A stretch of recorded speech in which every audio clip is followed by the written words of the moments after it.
I was like, okay, let's focus on the internal war that Hmm. is, from my perspective, I'm always looking like inside. Tell me how you feel, level of insight. So both of us are actually trained spiritual warriors of Iyanla Van Zant. And so I'm going to take the conversation from that standpoint today. Um, so when you hear the word warrior, most I think a lot of people think about fighting, Hmm. battles or even destruction. Yeah.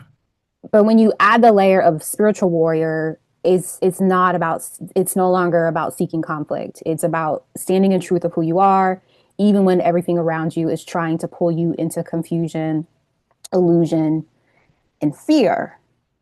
And I always like to like break down the meanings of words because I think it resonates for people who are very intellectual beings. They like to intellectualize things. It's like I don't, so I want to start there. So we're going to talk about war, defining what war means. So war means confusion, discord, and strife.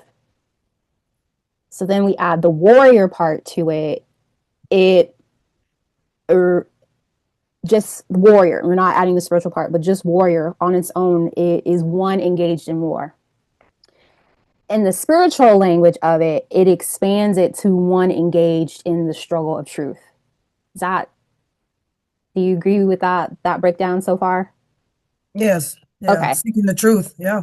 So with that breakdown, the core meaning of a spiritual warrior is not, also is not defined by violence, but by commitment to clarity, integrity, and the truth in the face of confusion.